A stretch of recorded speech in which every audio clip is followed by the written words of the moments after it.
E quem está de volta aqui no Olá Curioso de hoje é o Elmo Frankfort, pesquisador, professor, escritor, curador, coordenador do Memória Aberte, Centro de Memória e Estudos da Associação Brasileira de Rádio e Televisão, que agora há pouco, aqui no programa, junto com Maurício Viel, contou para a gente do relançamento do livro TV Tupi, do Tamanho do Brasil. Né? Faz aniversário amanhã, primeira transmissão de televisão no Brasil oficial, foi no dia 18 de setembro de 1950, TV Tupi de São Paulo.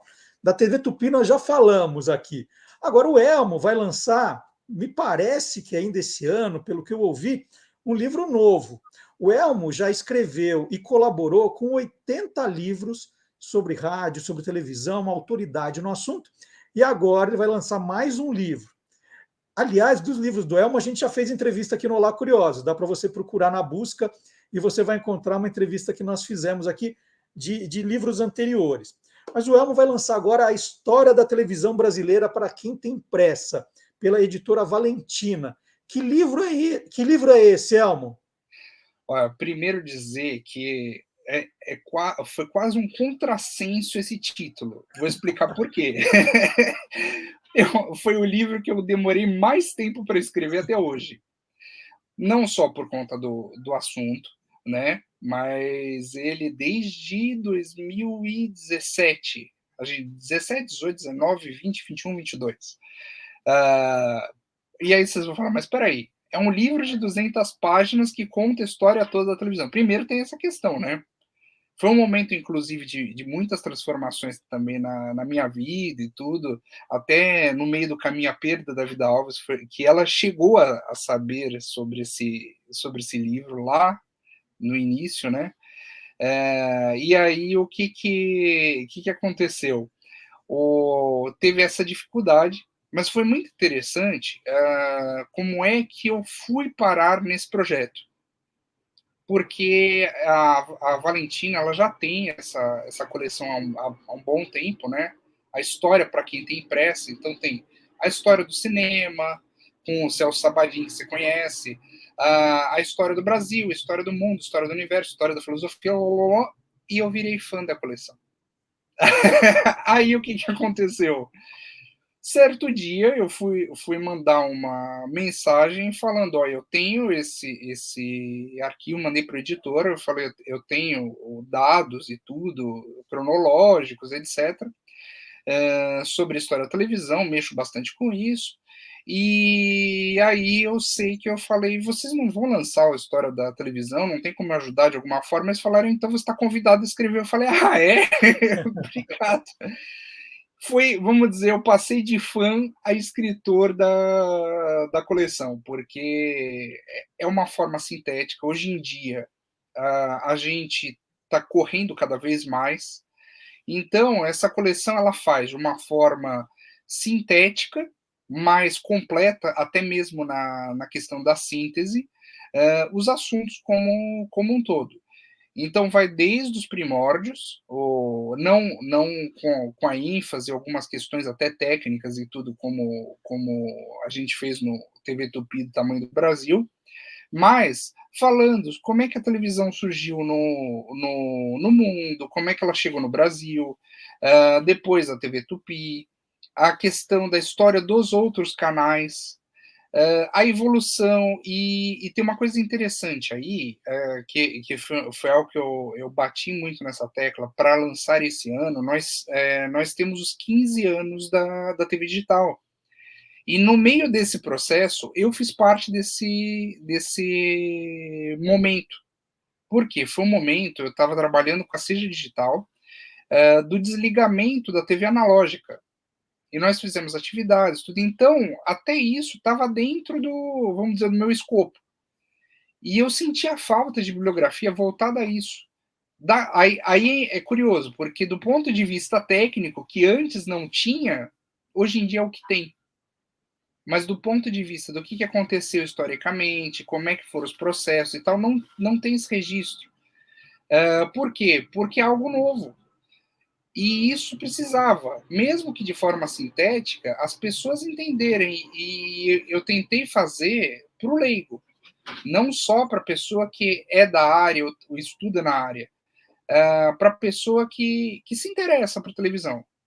Então, Mas é um livro em verbetes ou é um texto corrido, Elmo? Porque, como você falou, é uma história é um muito misto. longa para ser condensada, né? É um misto, vamos dizer, Tá. porque são mini capítulos. Então, cronologicamente, a gente vai contando, falando das fases, falando das emissoras, dos grandes fatos históricos que aconteceram, dos gêneros. E de forma, eu brinco que essa coleção ela tem como primordial a questão dela ser uma bússola. Então, que antigamente, você deve lembrar disso, das seleções. Seleções foi bússola para a gente de muitas coisas. Uhum. E é diferente de almanac. É um pouco diferente, porque o almanac, às vezes, é aquela coisa bem síntese, muita imagem, etc. Não, aí tem bastante texto. Tem até pouca imagem nesse sentido. Uhum. Só que você, vamos dizer, o que eu via, por exemplo, enquanto professor? Você chegava para contar a história da televisão ou do rádio, e assim, vamos dizer, do meu caso, particularmente. Mas Elmo, como é que eu acho a história da emissora X? Consulta o livro tal. Então é assim, consulta o meu livro da Manchete, consulta o meu livro da Gazeta, consulta não sei o quê, ou obras que eram muito grandes e que, por exemplo, para um estudante, para um interessado que não quer ter aquele compromisso de aprofundamento, assim, absoluto, acabava, não, isso aí é muita coisa, não quero ler e tal. Então a ideia é também ser uma leitura leve e que te incite a novas leituras e aí sim aprofundar em outros livros.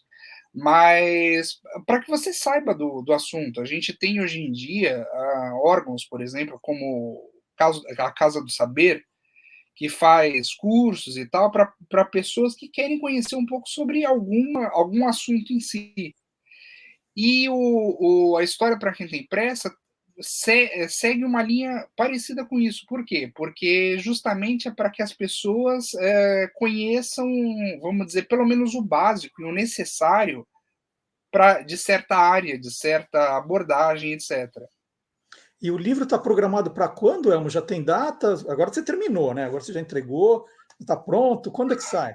Sim, então vamos lá. A pré-venda pelo site da Valentina e site das grandes livrarias, né? Vai ser dia 25 de setembro, a Semana pré-venda. que vem já? Que Semana que beleza, vem. que Então, beleza. e aí em outubro o lançamento do livro físico em si. Aí mais, vamos dizer, lançamento, a ideia é que seja, vai chegar nas livrarias, mas o lançamento lá para o fim de outubro mesmo. Que A gente já beleza. está estabelecendo data, local, tudo direitinho. Mas aí o que é o interessante dessa questão do pré-lançamento é a data em si, da pré-venda, né, que a gente chama. Por quê? 25 de setembro é o aniversário é o Dia Nacional do Rádio.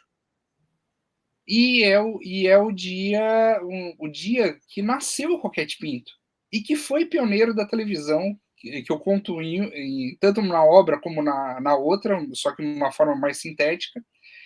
E eu acho interessante essa data porque o 25 de setembro você está falando não do ponto de vista de uma empresa, por exemplo, no caso, a TV Tupi, Dia Nacional da Televisão, 18 de setembro, mas do ponto de vista de uma pessoa, de um profissional da área como a gente, né, Marcelo? Uhum. Isso eu acho muito legal. Então, radiodifusor. E esse ano, no dia 25, vai ter uma outra curiosidade, que aí é o outro projeto, né, que é o dos 100 anos do rádio no Brasil, que sabe aquelas questões que a gente começa a olhar e aí depois você fala assim, mas espera aí, tem algo pelo caminho que não está bem explicado?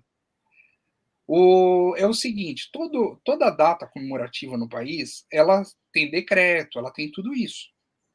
E aí, nas pesquisas pela BERT, nós conversando lá, eu, a direção geral e a presidência, a gente falou assim, mas espera aí, o 25 de setembro é legalmente aceito porque é dia do rádio, o outro chama de radiodifusor e tal.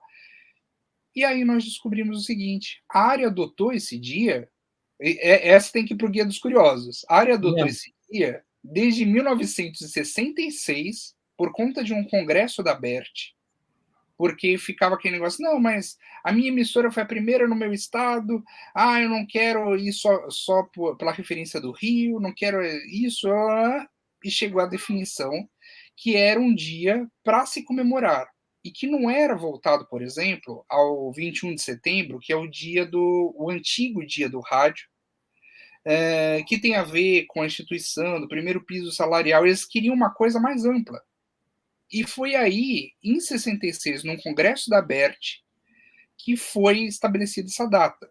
Só que aí nós descobrimos o seguinte: nunca foi estabelecida em decreto-lei, né? E esse ano vai ser a primeira vez, a BERT conseguiu isso junto ao Ministério das Comunicações e tudo, de ser edificado mesmo o Dia Nacional do Rádio. E para mim é um prazer enorme, porque eu ajudei no Dia Nacional da TV, que é o 18 de setembro, que é amanhã, junto da ProTV e da BERT, na época também, das associações como um todo, mas principalmente a BERT e ProTV junto com o Ministério das Comunicações e o governo federal. Oi. Elmo, aproveitando que você está com esse cenário lindo, com um rádio aí do seu lado, você ficou enlouquecido agora no mês de setembro, e eu sei a dificuldade que foi da gente marcar esse papo, porque, gente, ele está maluco, né? Com quanta coisa. Você está à frente também de um projeto muito legal que está comemorando esses 100 anos do rádio, né? Sim, então são várias frentes, por isso que eu falei, eu estou enlouquecido, Marcelo, aguenta um pouquinho, mas a gente vai gravar. Uhum. Que é justamente os 100 anos do rádio no Brasil. Isso é uma convenção, essa data do 7 de setembro, é uma data que é feita há muito tempo, comemorado desde 22, né, por conta do centenário da independência. Foi feita uma feira. É curioso, a gente estava falando agora com o Maurício, né, da feira de amostras. E aí, o que aconteceu? Antes, eles fizeram essa feira de exposições pelo centenário da independência, no Rio de Janeiro, onde foram construídos pavilhões. Muitos foram derrubados, alguns permanecem, mas pouquíssimos. Um é o Arquivo Nacional, Arquivo Nacional, não é a Biblioteca Nacional. O outro é a sede da BL, Academia Brasileira de Letras, e a maioria dos outros foi para o chão. E era uma área que era água. E eles aterraram o Morro do Castelo para fazer essa grande celebração. Por que eu falo que é uma convenção? Porque se nós formos, vamos dizer, do ponto de vista regulatório, então falar sobre concessões, sobre normas, sobre radiodifusão em si, que é o nosso rádio de hoje em dia, a nossa televisão, e até a internet está aí no meio desse caminho, a gente comemoraria em 1932, e não agora. Desculpa, 2032, e não agora 2022. Por quê? Porque foi em 32, não foi só a abertura da questão publicitária, que todo mundo fala, foi quando foi permitida a publicidade no rádio. Não, não foi só isso. Ali, todo o esquema de concessões, de outorgas, etc., começou a ser delineado. Tudo que foi feito antes foi um processo de descoberta de identidade. E por que isso? Porque veio da radiotelegrafia, passou pela radiotelefonia. Se você for ver 1922, não tem nada falando de rádio. A palavra rádio está ligada a esses meios. Mas foi o momento dessa descoberta, foi a maior autoridade, até hoje as outorgas, o presidente da República, quem dá a chancela final, né, quem autoriza, foi a maior autoridade do país, o Epitácio Pessoa, na época, discursou para o rádio, com o esquema de rádio mesmo. Foram criadas duas estações, SPC e SPE, uma na Praia Vermelha, outra no Corcovado, E aí, nacionalmente, por conta das pessoas que visitaram, não só do país, como dos estados, de forma geral, como também até de outros países, visitaram a feira e até o Corcovado, essas sedes, né, dessas emissoras, nacionalmente o rádio nasceu ali. Aí fala, mas tem o caso da Rádio Clube de Pernambuco. Eu falo, existe até um depoimento do Renato Mursi falando sobre esse processo de descoberta de identidade, de que teve a radiotelefonia, telegrafia, até chegar na radiocomunicação e radiodifusão. Então, tudo é válido. A história é válida, porque é um processo de descoberta. E aí nós estamos comemorando esse sentimento, essa história que, inclusive, nós dois fazemos parte dela com muito orgulho, inclusive lembrando de radialistas que vem do termo os idealistas do rádio, criado pelo Nicolau Tuma, que é um dos patronos do museu, né? Lá da TV Rádio Cinema. E aí a gente tem que lembrar a importância do rádio, que assim ele continua firme e forte, ele está se transformando.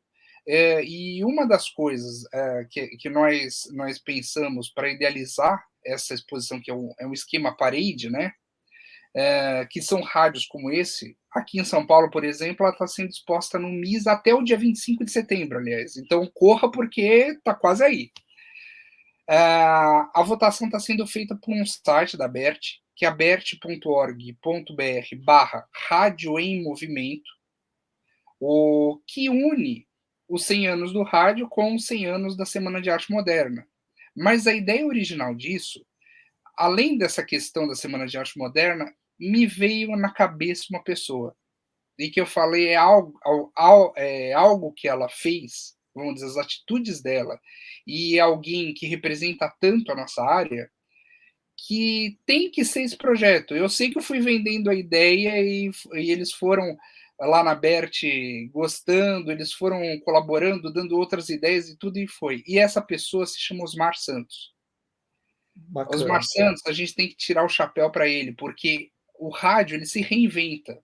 E após o acidente que o Osmar ele perdeu parte da massa encefálica, não era mais aquele Osmar de antes, ele se reinventou como artista plástico. E ele faz mostras de arte com os quadros dele que são impressionantes.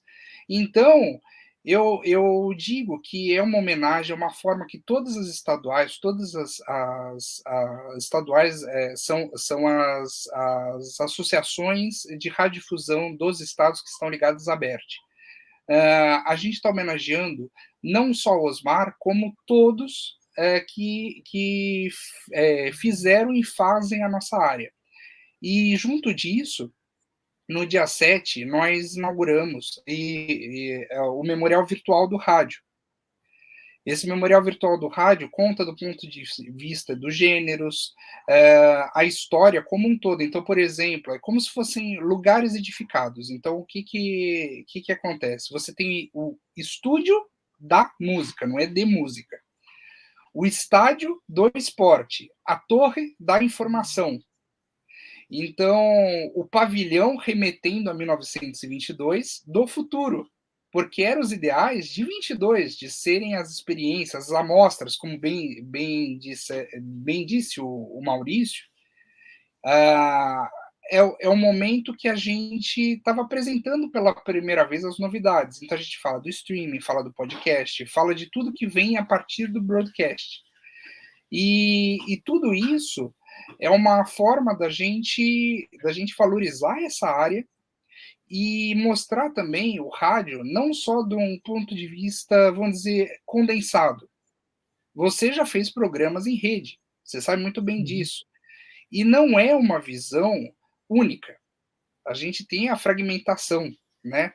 Então, nós colocamos para as estaduais, e isso vai ter a versão virtual também, como a versão real, que os rádios finalistas desse site que eu passei para vocês, eles vão ir em novembro, no dia 16 de novembro, no Museu Nacional de Brasília, vão estar expostos lá 27 rádios, que são 26 estados, rádios iguais a esse, só que pintados, né, decorados, são 26 estados e o Distrito Federal. E esses rádios, cada um vai tocar a sua história. Então é assim, o rádio de Roraima vai contar a história do rádio de Roraima. O de São Paulo, o nosso ponto de vista. E isso, para mim, eu até conversando com os estaduais, eu falei assim, poxa, tem que tomar cuidado, porque a gente está em período eleitoral e está parecendo até campanha política. Uhum. Mas a minha visão de Brasil é essa, não é uma visão única. A gente tem várias partes, vários pedacinhos que unidos fazem o que a gente pode considerar como cultura brasileira. Nossa, foram os artistas voluntariamente contribuíram com esse projeto. Olha, foi assim, todo tipo de rádio apareceu para a gente. Então, assim, desde ilustrações homenageando Carmen Miranda, outros falando sobre a infância ligada ao rádio na pintura, né? Outros homenageando radialistas, o próprio Roquete Pinto foi homenageado, outros falando da cultura da sua região, a gente deixou o tema em aberto. Então, é uma exposição que ela é viva, porque você vai ver o rádio, vai também virtualmente também vai vê-lo e vai ouvi-lo. E é a primeira vez que a gente vai ver a história de um ponto de vista particular. Então, quer dizer, é a região contando a sua história. E tem algumas curiosidades, por exemplo, a gente foi até emissoras que são emissoras de divisa. Ou melhor, uma delas que colaborou com a gente é o pessoal do Sistema Golfinho de Comunicação. Olha! E aí tem vinhetas de Fernando de Noronha, Que do que existe legal! rádio lá. E que muita gente fala, não, Fernando de Noronha é só para passear, é para nadar com golfinho. Não, eles têm TV, eles têm rádio. E você vai ver divisas e algumas outras coisas, por exemplo, que a gente acha que no Brasil não existem mais, e existem. Por exemplo, existe rádios no Acre, em Roraima e Rondônia, e em algumas partes do Amazonas, principalmente região norte, né? Mato Grosso também, que existe um sistema de recado. Como existia lá atrás do alto-falante, que você dá o seu recado em praça pública, até hoje eles fazem isso. Então é assim, o Marcelo está avisando que hoje ele vai atravessar o Rio Amazonas e vai chegar na outra ponta dos Solimões. Você que está aí esperando, você que é da família, amigos, por favor, estejam lá às 4 horas da tarde da segunda-feira. E o rádio continua tendo essa função social. É que muito legal. vamos dizer, é o rádio trânsito do passado que até hoje existe, mas com outra configuração. O Elmo, se deixarem, a gente vai ficar aqui conversando horas, mas vou ter que me despedir de você. Mas é sempre muito bom, porque você está sempre fazendo um monte de coisa, você tem sempre novidade e tem sempre ótimas histórias. Então, eu adoro conversar com você. Sei, né, que vira e mexe não é das coisas mais fáceis a gente conseguir combinar um encontro, mas hoje foi demais. Aí tudo que você contou, parabéns pelos livros, parabéns pelos projetos, por tanta coisa legal que você faz, pela memória do rádio, da televisão, agora do cinema também. E eu queria pedir tua autorização, porque você me pediu para gravar um depoimento, né, para esse projeto. E eu queria perguntar se eu posso rodar aqui para todo mundo ver o vídeo que eu gravei. Claro, e uma coisa, que as pessoas não esqueçam também, primeiro agradecer por tudo que você falou, que eu não mereço, mas esse site virtual, a exposição tanto do rádio como da televisão, que foi montada em 2020, né, por conta dos 70 anos da TV, os memoriais, você também consegue acessar pelo memoria.aberte.org.br. A gente está colocando aqui no GC, ó. E no dia 25, vão estrear todos esses depoimentos, inclusive o seu. Então, Então, vou rodar em primeira mão aqui, eu vou dar um spoiler. Um spoiler, são 100 radialistas falando sobre a importância do rádio nas suas vidas. É Então, isso. vamos lá. Então, Elmo, super obrigado para você, sucesso. Semana que vem eu lembro de novo do projeto aqui para todo mundo, mas te agradeço demais. Então, eu me despeço do Elmo e vou rodar aqui o vídeo que ele pediu, que vai estar agora nesse memorial em homenagem aos 100 anos do rádio. E que você faz parte, inclusive, em foto. Nossa, demais. Um abraço. Obrigado, abraço Elmo. Grande abraço. Vamos ver, ó, rodando aí. Tem um trecho bem no comecinho da música Cantores de Rádio, que é de 1936, que resume bem como eu me apaixonei pelo rádio ainda menino. Eu ia dormir com o rádio portátil debaixo do travesseiro, ouvindo os programas esportivos, né, as resenhas, os jogos, e eu nem sei quem desligava o rádio quando eu caía no sono. E de manhã eu era acordado com o som do rádio que vinha lá da cozinha. À medida que o horário de levantar vinha chegando, eu percebia que o som do rádio ficava mais alto. Então o rádio é isso. De noite embalamos teus sonhos. De manhã nós vamos te acordar. É um privilégio hoje, fazendo rádio, acordar, emocionar, informar, viajar e sonhar com os ouvintes.